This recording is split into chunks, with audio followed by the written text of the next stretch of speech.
नमस्कार, मैं मौली हिंदी समाचार में आपका स्वागत है और मैं शेख इस्माइल। भारतीय जनता पार्टी ने आदिलाबाद में भारत रत्न डॉक्टर बाबा साहेब अम्बेडकर जयंती समारोह का आयोजन किया, जिसमें मुख्य अतिथि के रूप में विधायक पायल शंकर मौजूद हुए।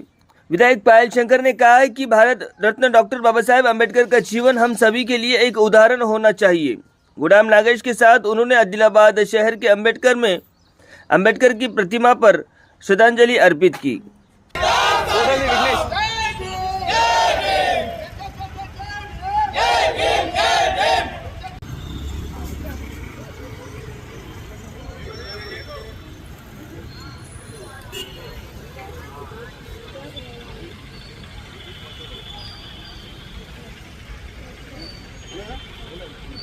డాక్టర్ బిఆర్ అంబేద్కర్ గారి 133వ జయంతి సందర్భంగా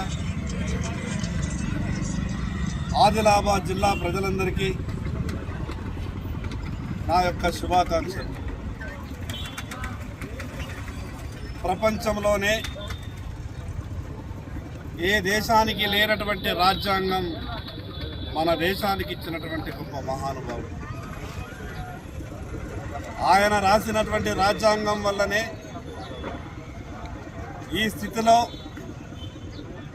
అందరం మనం ఉండగలిగినామంటే ఆయన రాసిన రాజ్యాంగం యొక్క ఫలితమే।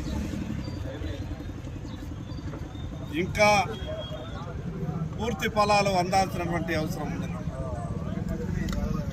నరేంద్ర మోడీ గారు ఈ దేశ ప్రధానమంత్రిగా అయిన తర్వాత ప్రపంచంలో అంబేద్కర్ గారు నివసించినటువంటి నివాసాలు కానీ మిగతా కార్యాలయాలు కానీ ప్రభుత్వ ఆధీనంలోకి తీసుకొని గొప్పగా అభివృద్ధి చేస్తూ ఆయన ఆశయాలకు అనుగుణంగా మనం అందరం కూడా నడవాలని జాతికి సంకేతం ఇస్తున్నటువంటి తరుణంలో నా దళిత సోదరులందరికీ ఒక విజ్ఞప్తి చేస్తున్నాను। నరేంద్ర మోడీ గారు అడుగడుగున అంబేద్కర్ గారి ఆశయాలకు అనుగుణంగా ఆయన ఆలోచనలకు అనుగుణంగానే ఈ దేశాన్ని పరిపాలిస్తున్నాడు। ప్రపంచంలో భారతదేశం యొక్క కీర్తి ప్రతిష్టలు పెంపొందించే ప్రయత్నం చేస్తున్నారు। ఇంకా మనకు రావాల్సినటువంటి రాజ్యాంగం ఇచ్చినటువంటి హక్కులను సాధించుకోవాలి।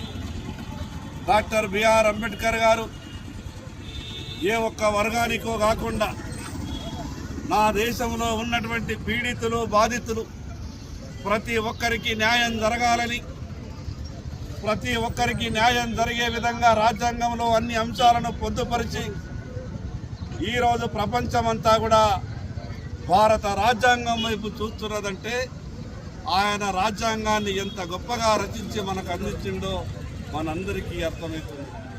మరొక్కసారి జయంతి సందర్భంగా జిల్లా ప్రజలందరికీ నా యొక్క శుభాకాంక్షలు। భారతరత్న డాక్టర్ బాబాసాహెబ్ అంబేద్కర్ యొక్క 133వ జయంతి సందర్భంగా జిల్లా ప్రజానికానికి నా యొక్క శుభాకాంక్షలు తెలియజేస్తూ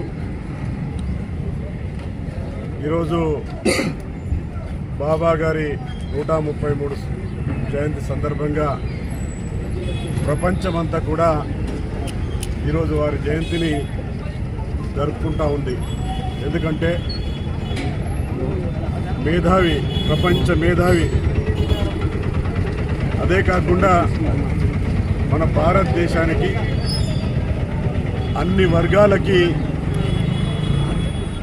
రాజ్యాంగంలో అవకాశం కలిగించినటువంటి వ్యక్తి।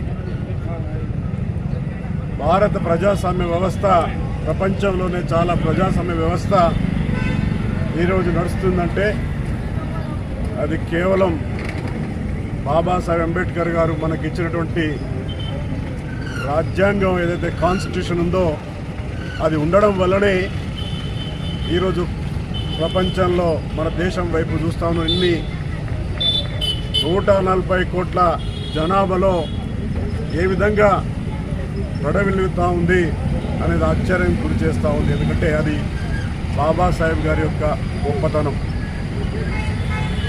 ఈరోజు ప్రత్యేకంగా గిరిజనులకైతే 5th షెడ్యూల్ 6th షెడ్యూల్ని ఏర్పాటు చేసుకోవడం, అన్ని వర్గాలకి అన్ని రకాలుగా హక్కులు కలిగించినటువంటి మన రాజ్యాంగంలో ఇంకా చాలా మనం సాధించుకోవాల్సినటువంటి ఉన్నాయి.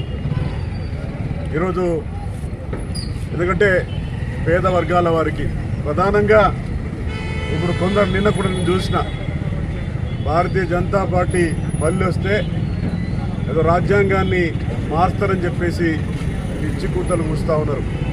ఎందుకంటే ఈరోజు నరేంద్ర మోడీ గారి నాయకత్వంలో మరి గత 10 సంవత్సరాల్లో కూడా రాజ్యాంగం ఇచ్చినటువంటి మూల సూత్రాలకి ఎక్కడ కూడా విఘాతం కలగకుండా మరి పరిపాలన జరుగుతూ ఉంది. ఇక ముందు కూడా ఆ విధమైనటువంటి ఏమీ ఉండదు అని చెప్పేసి ఈ సందర్భంగా నేను తెలియజేస్తూ ప్రతి ఒక్క జిల్లా ఉన్నటువంటి ప్రజలందరికీ కూడా మరొక్క మారు మన భారతరత్న బాబాసాహెబ్ అంబేద్కర్ గారి యొక్క 133వ జయంతిని శుభాకాంక్షలు తెలియజేస్తా ఉన్నాను.